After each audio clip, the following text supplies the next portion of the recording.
Capítulo 17. Durante 20 días me abstuve de visitar a mi madre. Me sentía cansada e indispuesta, y pensar en mamá y mi hermano aumentaba aún más la confusión de mi cerebro. No podía pensar en mi marido sin que surgiese la imagen de mi hermano, y cuando cogía al nene entre mis brazos, evocaba inmediatamente a mi madre. Pero presentarme a ella sin haber sido llamada, en las circunstancias que atravesábamos, me hubiese resultado sumamente embarazoso. ¿Cómo justificar mi visita? En las interminables horas de soledad, pasadas en el silencio de mi casa, tú sabes que el padre de mi hijo trabaja todo el día hasta el anochecer, mi fantasía desbordábase. ¿Cómo debía pasar la extranjera aquellos días tan largos? Se habría presentado a mi madre. Y ésta, le habría dirigido la palabra. Desde luego, no ignoraba que las esclavas y concubinas hacían comentarios. Cuántas miradas furtivas en los rincones. La servidumbre debía de echar mano de cualquier pretexto para entrar a ver a la extranjera.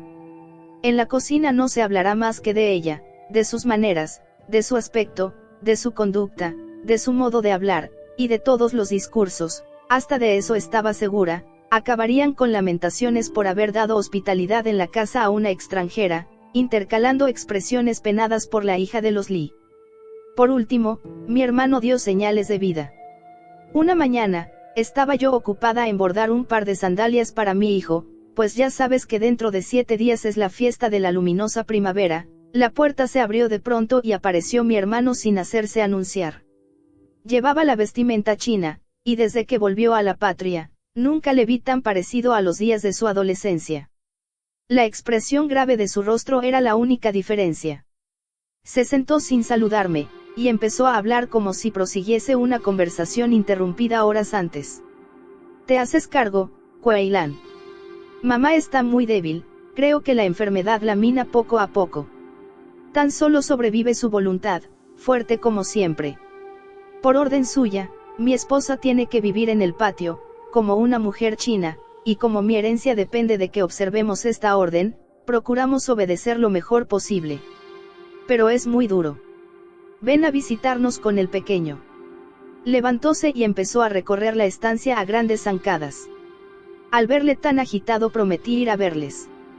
Aquella misma tarde, fiel a mi palabra, fui a casa de mamá, con la intención de aprovechar mi paso por los patios para ver a la esposa de mi hermano. Sin embargo, comprendí que nunca me atrevería a demostrar abiertamente a mi madre que iba también por la extranjera. Así, pues, me dije que haría caso omiso de esta, a menos que me ofreciese sus habitaciones. Sin detenerme en los patios, fui directamente a la estancia de mi madre. Mientras atravesaba el patio de las mujeres, observé que la segunda dama me hacía señas de que me acercase desde el umbral del portón de la luna, oculta a medias por una planta de oleandro. Me limité a hacer un movimiento con la cabeza y pasé de largo, pidiendo inmediatamente audiencia a mi madre. Luego de los saludos rituales, hablamos de mi hijo. Después, haciendo acopio de valor, la miré cara a cara. A pesar de lo que dijo mi hermano, me pareció más bien mejorada, por lo menos no tan enferma como me había imaginado. Por lo tanto, me abstuve de preguntarle cómo se encontraba, pues sabía a ciencia cierta que aquella clase de preguntas la irritaba, aunque su contestación era siempre cortés. Así, pues, me limité a preguntar: ¿cómo está su hijo, mi hermano? Ha cambiado mucho durante los años que pasó lejos. Inmediatamente enarcó las cejas. A decir verdad, no he tratado con él ninguna cuestión de importancia. La concerniente a su casamiento con la hija de los Lee, no podrá ser resuelta hasta que tu padre regrese. En cuanto a mi orden, tan pronto puso los pies en esta casa, de vestirse como todo el mundo, fue estrictamente observada, por lo que deduzco que, poco a poco, se aviene a razones. La verdad, no era muy agradable ver a mi hijo llevando los pantalones de un aguador. Puesto que ella misma había mencionado el casamiento de mi hermano, pregunté, con fingida indiferencia, a la vez que comparaba una muestra de tela con la seda de mi vestido. ¿Y qué le parece la extranjera de ojos azules? Noté que mi madre se embaraba. Tosió y, luego, dijo, con voz indiferente: no sé nada de ella. Una vez tan solo, Accediendo a las súplicas de tu hermano para que le permitiese presentármela, la mandé llamar para que me preparase el té. Pero no pude aguantar la expresión bárbara de su rostro y sus manos inexpertas. Es evidente que no sirve para nada, es torpe, y se nota que ignora, incluso, los rudimentos de la galantería para con las personas de edad. Me cansé. Siento indignación cuando trato de olvidar, diciéndome que mi hijo está de nuevo bajo el techo de sus antepasados. Me extrañó que mi hermano no me hubiese dicho nada de aquello. Con increíble atrevimiento, pregunté. ¿Puedo invitar a la extranjera a mi pobre casa? Puesto que aquí la tratan como a una extraña. Mi madre contestó fríamente. No has hecho bastante todavía. Mientras viva bajo mi techo no le permitiré que trasponga el gran portón, así aprenderá la reserva conveniente a una gran dama que pretende vivir entre estas paredes. No me importa que toda la ciudad hable de nosotros. La extranjera no conoce ni reglas ni disciplina, necesita aprenderlas. Y no me hables más de ella. El resto de nuestra conversación la dedicamos a asuntos corrientes. Observé muy bien que mi madre únicamente deseaba hablar de los asuntillos y chismes cotidianos, tales como la salazón de verduras por la servidumbre, el aumento del precio de las telas para vestidos infantiles, de los crisantemos que estaban plantando en el jardín para que floreciesen en otoño. No me quedaba, pues, más que saludar e irme. Me dirigía hacia la salida, atravesando los portales interiores, cuando compareció mi hermano. Se había acercado a la gran puerta, según me dijo, porque tenía algo que decir al guardián. Pero me di cuenta de que no era más que un pretexto y que, en realidad, fue a la puerta para esperarme. Me acerqué a él, y al mirarle fijamente observé que la expresión decidida que le convenía en un extraño para mí había desaparecido. Al contrario, parecía confuso y ansioso. Esto, unido a la vestidura que llevaba y a su andar con la cabeza inclinada, contribuía a darle el aspecto de escolar que tenía antes de irse al extranjero. ¿Cómo está tu mujer?, le pregunté rápidamente. Mojóse los labios, que temblaban, y contestó. No muy bien, hermana. No podemos continuar esta vida durante mucho tiempo. Estoy viendo que habré de hacer algo, irme, trabajar. Enmudeció. Le aconsejé que tuviera paciencia antes de jugarse el todo por el todo. Era un gran paso que mi madre hubiera consentido a la extranjera que se instalase en los patios, y un año pasaría deprisa. Pero él sacudió la cabeza. Mi mujer también empieza a desesperar, dijo con tristeza. Mientras estuvimos lejos de aquí, nunca perdió los ánimos. Pero ahora languidece con el transcurso de los días, no se acostumbra a nuestras comidas, y yo no puedo darle otros alimentos. En su país de origen, estuvo acostumbrada a sentirse libre y cortejada, allí la consideraban hermosa, y muchos hombres la desearon. Era para mí un orgullo decirme que fui yo quien logró llevársela de todos los admiradores. Pero ahora es como una flor marchita, truncada en un vaso de plata sin agua. Se pasa el día entero sentada, en silencio, con los ojos cada vez más dilatados y febriles. ¿Cómo era posible que mi hermano considerase un mérito el que muchos hombres hubiesen deseado a su mujer? Entre nosotros, semejante antecedente sería considerado desmerecedor. Y una mujer así podía esperar convertirse en una de nosotras. Un súbito pensamiento cruzó mi mente. ¿Acaso piensa volver a su patria?, pregunté con ansiedad. Ojalá fuera así. Sería la única solución. Mi hermano, hombre al fin y al cabo, la olvidaría pronto cuando el mar los separase, y cumpliría con sus deberes. Nunca olvidaré su expresión cuando oyó mis palabras. Si decide irse, dijo, mirándome con ojos que echaban llamas, la acompañaré. Y luego, con una violencia inesperada, si muere en esta casa, dejaré para siempre jamás de ser el hijo de mis padres. Con suavidad, le reproché el pronunciar unas palabras tan duras. Y él, sorprendiéndome, en verdad, emitió un ronco sollozo, dio media vuelta y se alejó con rapidez. ¿Qué hacer? Durante cortos minutos me quedé inmóvil, contemplando su curvado dorso, hasta que desapareció en el patio donde habitaba. Luego, venciendo una última incertidumbre, y siempre temerosa de mi madre, le seguí. Deseaba ver a la extranjera y, en efecto, La encontré en el patio interior. Llevaba una vestimenta exótica, una larga chaquetilla ceñida, de color azul oscuro, cortada de tal manera que no oprimía su garganta. Cuando llegué, se paseaba excitada, llevando en la mano un libro extranjero cubierto con ricas y sutiles estampas, constituyendo grupos en cada página. Leía, mientras andaba, con la frente surcada de arrugas. Al verme, sonrió y se detuvo para que yo me acercase. La conversación fue sin interés. Había acabado de perfeccionar sus conocimientos de nuestro idioma y, por tanto, no tuvimos dificultad en entendernos. Invitóme a entrar, pero me excusé, mi hijo estaría esperándome. Ella parecía un poco molesta. Dijo algunas palabras a propósito de cierto enebro muy viejo que crecía en uno de los patios. La joven me entregó un juguete que, al parecer, era para mi hijo. Un objeto de tela relleno de algodón. Le di las gracias y me quedé sin saber qué decir.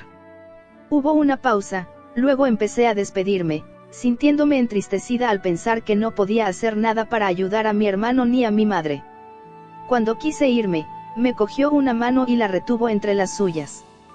La miré y vi que 2 lágrimas fluían de sus ojos, que ella intentó disimular con un brusco movimiento de cabeza.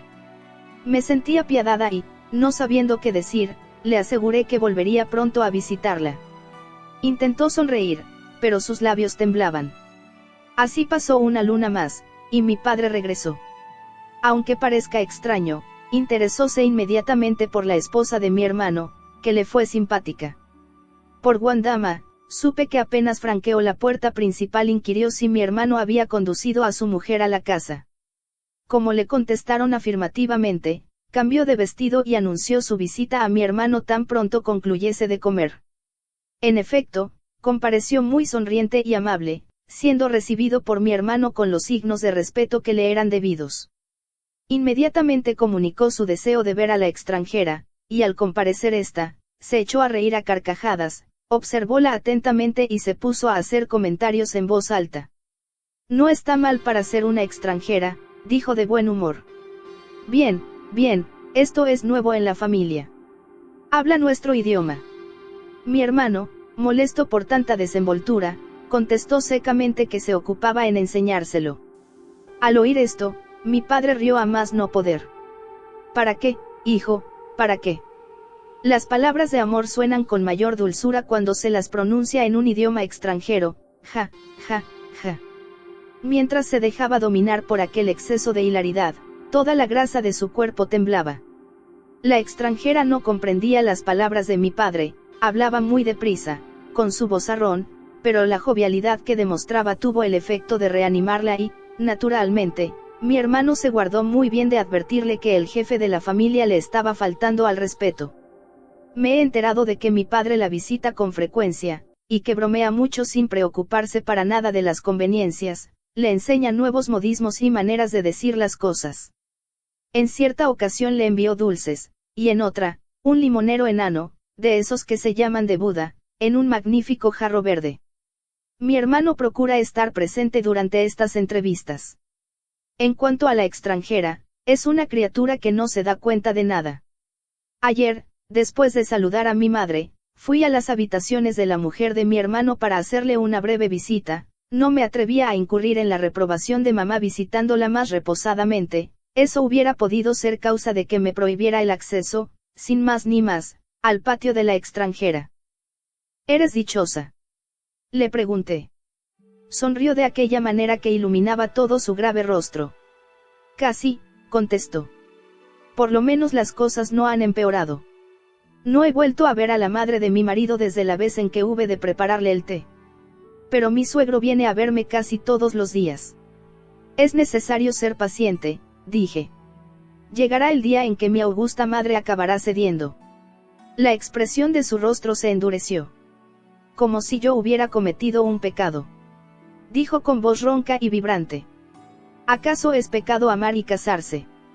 El padre de mi marido es el único amigo que tengo en esta casa. Es amable conmigo. Y preciso de amabilidad, créeme. No podré aguantar durante mucho tiempo esta opresión. Con un ligero movimiento nervioso de su cabeza echó atrás los cabellos cortos y rubios que le caían sobre la frente. En sus ojos leí una expresión encolerizada. Vi que miraba hacia los otros patios, y seguí la dirección de sus ojos. «Míralas, ahí están otra vez», exclamó. «Para esas yo soy como un juguete, no puedo resistir que me miren así. Porque vienen siempre a curiosear y señalarme con el dedo». Al hablar así me indicaba con la cabeza el portón de la luna, donde se habían agrupado las concubinas, y media docena de esclavas con sus niños, pero se veía claramente que miraban en dirección a la extranjera, riendo entre ellas, indiferentes a mi expresión reprobadora, fingiendo no verme. Por último, la extranjera me obligó a entrar, de un empujón, en la estancia, cerrando la puerta en la nariz de las curiosas. «No puedo aguantarlas», dijo furiosa. «No entiendo lo que dicen, pero sé que hablan de mí desde por la mañana hasta la noche». Intenté calmarla. «No prestes atención. Son muy ignorantes». Pero ella sacudió la cabeza. «Esto ya va durando demasiado. No puedo más». Frunció el entrecejo y cayó, absorta en sus pensamientos. Yo también guardaba silencio, a su lado, en la amplia habitación donde reinaban las sombras. Por último, ya que no acertábamos a decirnos nada, miré a mi alrededor. Se podía ver que había verificado algunos cambios en el local, para darle un aspecto lo más occidental posible. Observé algunos detalles extraños.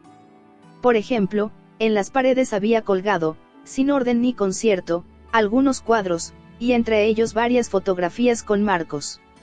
Al darse cuenta de que los miraba, su rostro se suavizó. «Estos son mis padres», dijo, «y aquellas mis hermanas». «¿No tienes hermanos?». Sacudió la cabeza, contrayendo un poco los labios. «No, pero ¿qué más da? Nosotros no somos una gente que únicamente se preocupa de los hijos». No comprendí. Me levanté para mirar los cuadros. El primero reproducía a un anciano de aspecto grave, con una barbita blanca en punta. Sus ojos eran como los de la extranjera, tempestuosos, con los párpados hinchados. Tenía la nariz puntiaguda y calva la cabeza. «Mi padre es profesor de la universidad donde encontré por primera vez a tu hermano», dijo, mirando la fotografía con nostalgia. «Al verle en esta habitación, me parece fuera de lugar», añadió en voz baja y temblorosa. «Pero lo que, al principio, no podía mirar es la fotografía de mi madre». Se puso en pie y habló a mi lado. Yo, comparada con ella, resulto de muy corta estatura. Separó sus ojos de la segunda fotografía, sentóse, cogió de encima la mesa un retazo de tela y se puso a bordar. Nunca la había visto dedicada a aquel trabajo, y me extrañó la curiosa cajita de metal en que introducía la yema de su dedo. Era algo muy distinto de nuestros dedales constituidos por un anillo apropiado al dedo medio. Manejaba la aguja como un cuchillo. No dije nada y curiosé la fotografía de su madre, una mujercita delicada, no exenta de cierta gracia, a pesar de la manera poco decorosa de peinar sus blancos cabellos, en forma de aureola. La hermana de la extranjera tenía un parecido extraordinario con su madre, aunque aparecía muy joven y sonriente. «¿Tienes muchos deseos de ver otra vez a tu madre?», pregunté discretamente. «No. Ni tan siquiera puedo escribirle». «¿Y por qué?». «Porque estoy viendo que todos sus temores a propósito de mi casamiento se cumplen. Ni por todo el oro del mundo quisiera que me viese aquí. Si le escribiese leería la verdad entre líneas. Por eso no le he escrito desde que llegué. En nuestro país, todo aparecía de una manera muy distinta, magnífica, mi novela de amor. Y yo, naturalmente, tú no sabes hasta qué punto llegaba mi marido a ser el tipo de perfecto enamorado. Me hablaba con cálidas palabras, mucho más originales e interesantes que las de todos mis otros enamorados. Estos, comparados con él, me daban la impresión de ser fastidiosos y vulgares. Un amor expresado como tu hermano lo hacía era una novedad. Pero mi madre no se sentía muy tranquila, y nunca logramos hacerle perder el miedo». «¿De qué tenía miedo?», pregunté, perpleja. «Que yendo tan lejos no fuese yo dichosa, y que los padres de mi marido no aprobaran el casamiento y procurasen hacerme la vida imposible. Y eso es precisamente lo que ocurre. Ignoro a ciencia cierta cómo, pero me parece haber caído entre las mallas de una red. Aquí, Confinada entre estas cuatro paredes, mi imaginación vuela. ¿Qué dicen todos los que me rodean? ¿Qué piensan de mí? Quisiera leer en sus rostros, pero no lo consigo. Son tan impasibles. Por la noche, hasta me da miedo. A veces veo la cara de mi marido como las demás, lisa, imperturbable. Allí, en mi país, parecía uno de los nuestros, pero un poco más fascinador, una amabilidad como no había conocido nunca. Pero aquí. Hay momentos en que me parece verlo cómo se desvanece en las sombras de este extraño mundo. Hasta parece que me huye, como diría. Siempre estuve acostumbrada a oír expresar con franqueza los sentimientos. Ah, la alegría de vivir. Aquí, por el contrario, todo es silencio, reverencias, miradas oblicuas. Me importaría poco no gozar de libertad, si, por lo menos, supiese lo que todo esto oculta. ¿Sabes? En cierta ocasión, en mi país, dije que por amor a tu hermano estaba dispuesta a hacerme china u hotentote. Pues bien, no puedo, me es imposible. Seré americana hasta la muerte. Se desahogaba en mí, con rostro confuso y ademanes convulsivos, tan pronto en su idioma como en el nuestro. Nunca imaginé que pudiera haber en ella tantas ideas inexpresadas. Habló con la fluidez del agua que emana de una roca. Jamás vi a una mujer mostrando su corazón tan al desnudo. Grande era mi turbación, y a esto se unía una vaga sensación de piedad. Estaba allí, pensando en lo que podría contestar, cuando mi hermano compareció de la contigua habitación y, sin prestarme atención, acercóse a la extranjera. Se arrodilló a su lado, cogióle las manos, que ella había dejado caer en su regazo, y se las llevó a las mejillas, inclinando la cabeza como si lo hubiese oído todo. Yo me quedé indecisa, no sabiendo si debía irme. Por último, mi hermano elevó hacia ella su rostro descompuesto y murmuró, con cierta dificultad: Mary, nunca te oí hablar así. ¿Acaso ya no tienes confianza en mí? En tu país me decías que adoptarías mi nacionalidad, compartiéndola conmigo.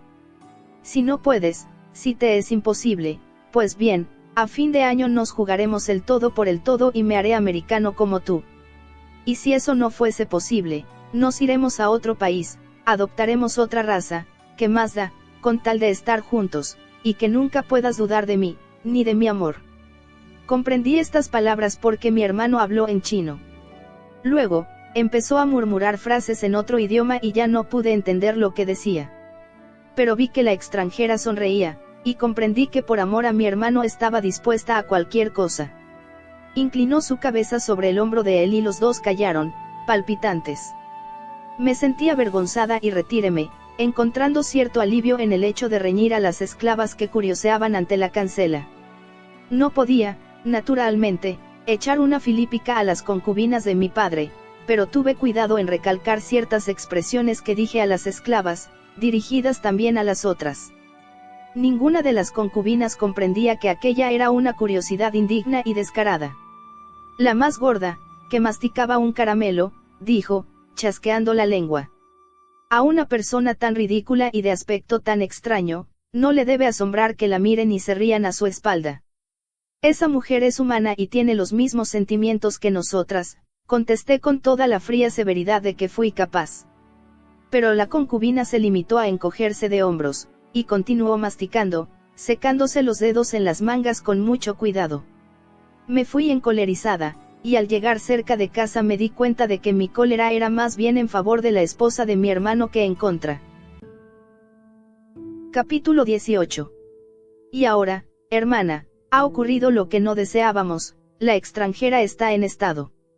Lo sabía desde varios días antes, pero no lo dijo a mi hermano hasta ayer, con cierta curiosa reserva.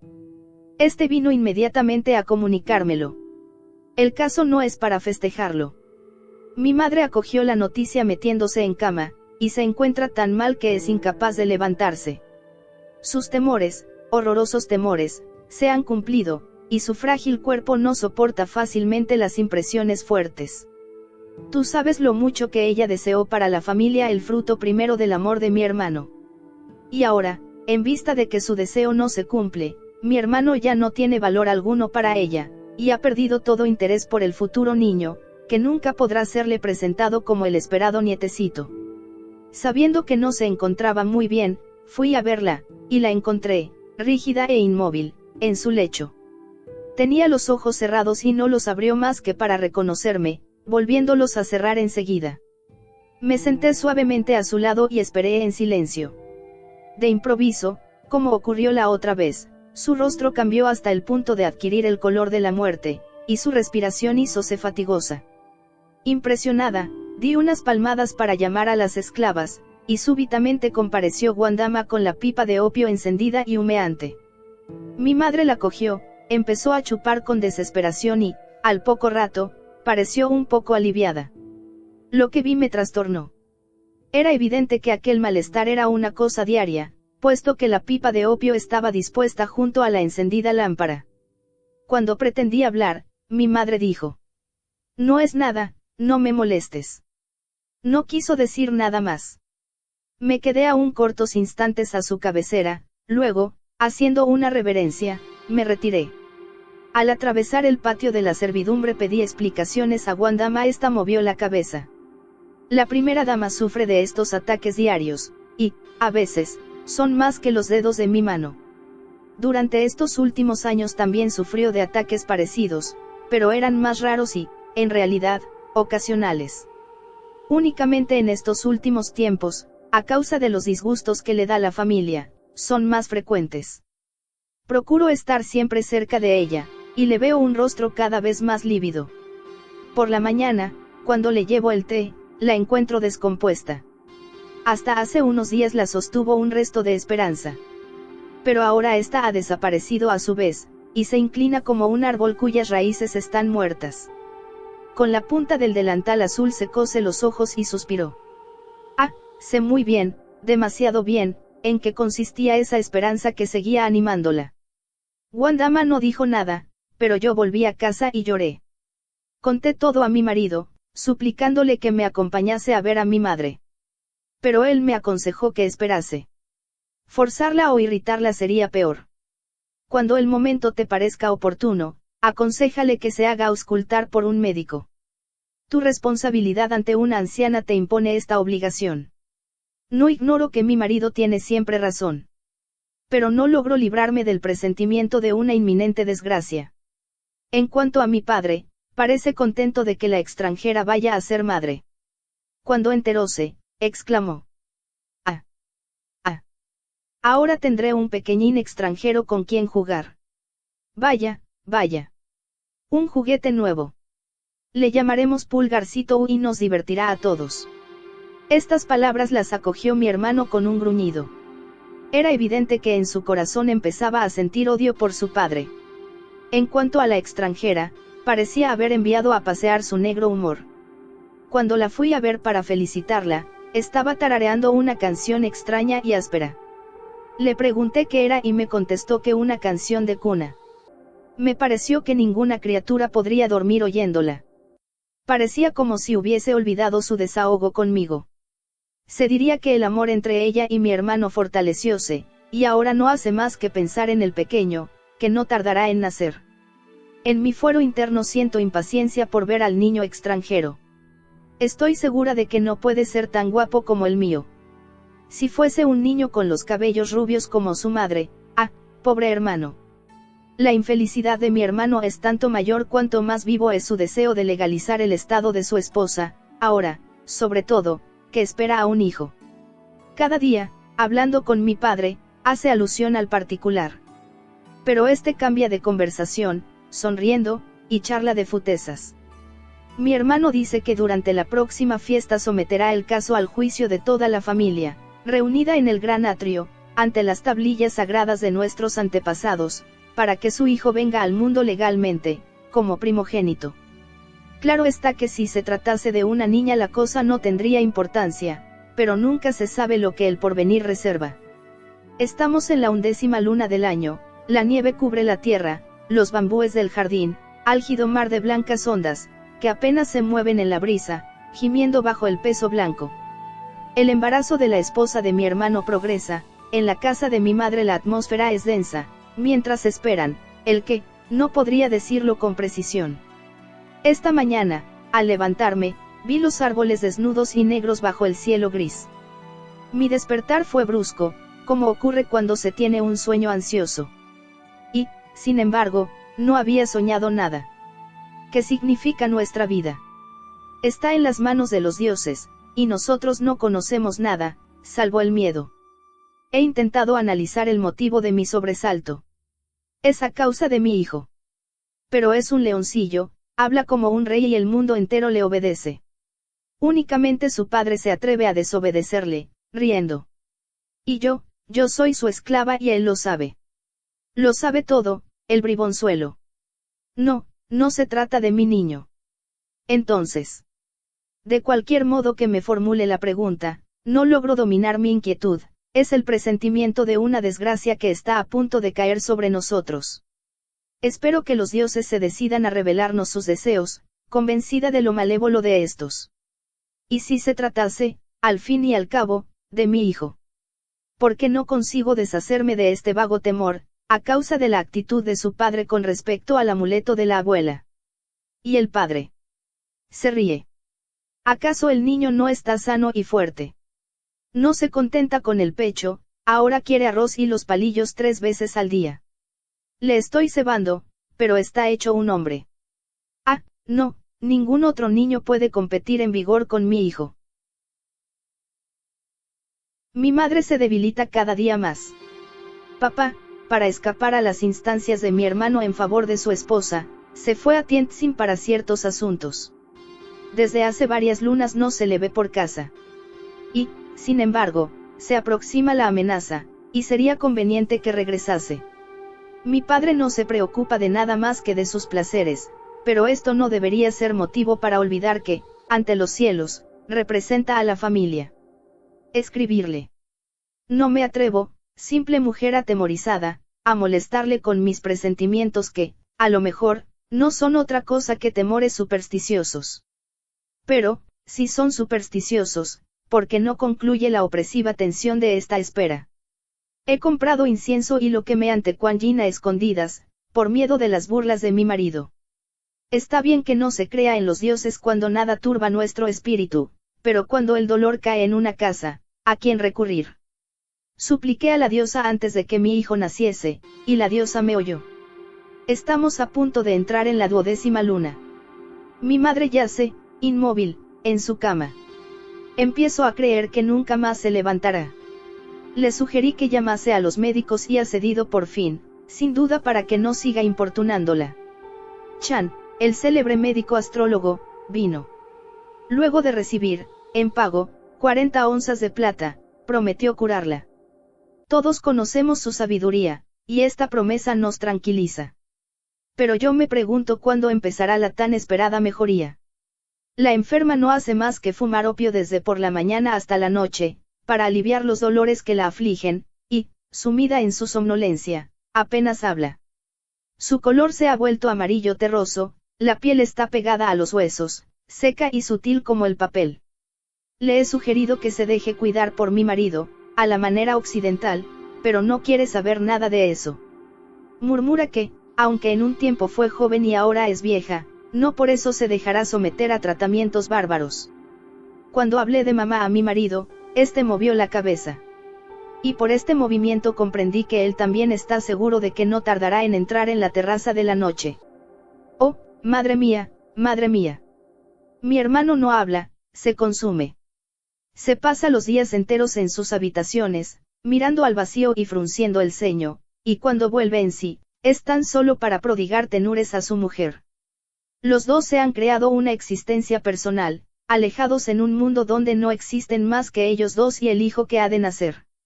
Desde hace algún tiempo, un trenzado de bambú colocado contra la cancela de la luna evita las miradas curiosas de las mujeres.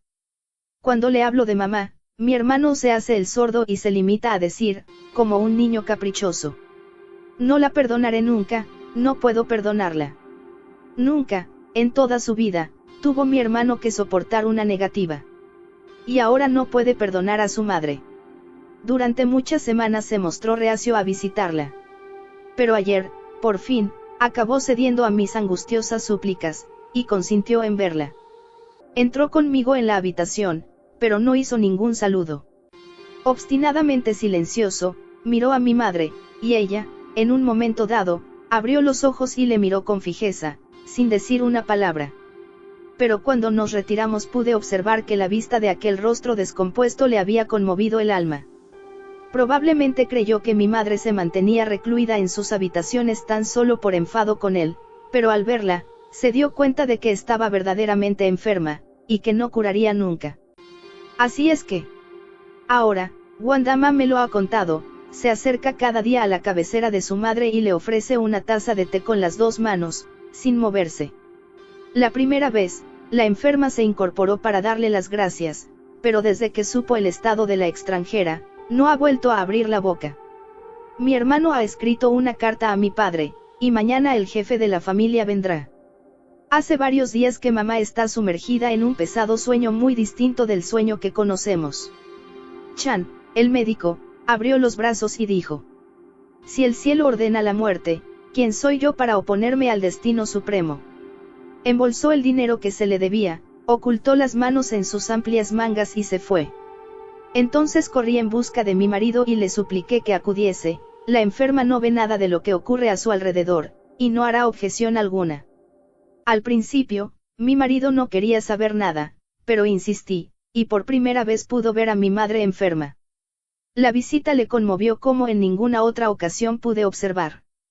La miró durante un buen rato, un estremecimiento recorrió todo su cuerpo y, por último, salió.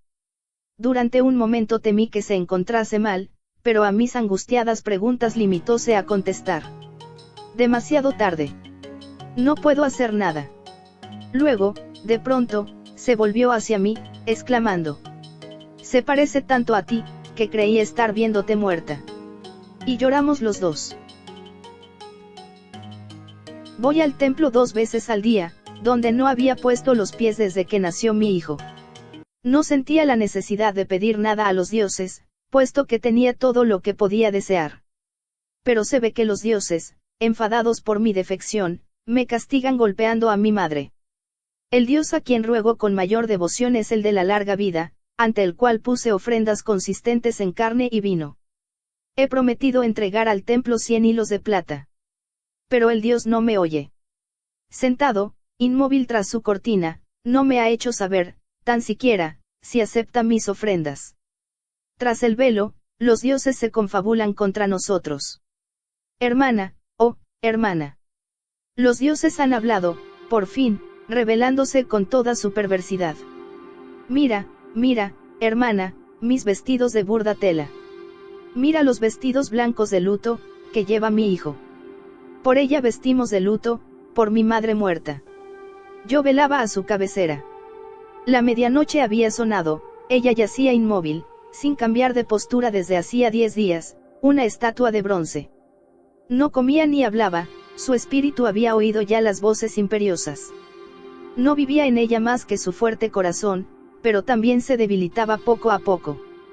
Poco antes del alba me apercibí, con súbito terror, de que algo había cambiado en ella.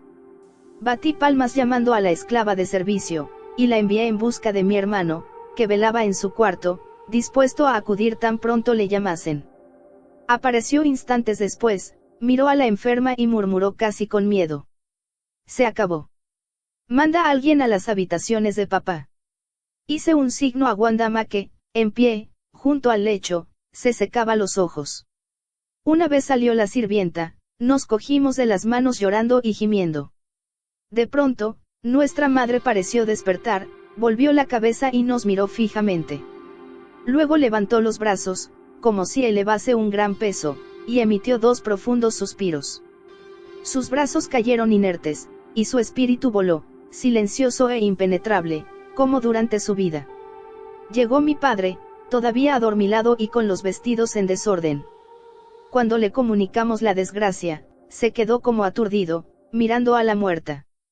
Era visible que sentía miedo, siempre la temió, y empezó a llorar como una criatura, vertiendo lágrimas fáciles y pueriles. «Una buena mujer», exclamó. «Ah, sí, una buena mujer». Mi hermano le alejó suavemente, con palabras de consuelo, y ordenó a Wandama que me trajese vino. Quedé a solas con mi madre, absorta en la contemplación del mudo rostro, que iba adquiriendo la rigidez de la muerte. Yo era la única que comprendía, y las lágrimas fluyeron, abundantes, de mi corazón.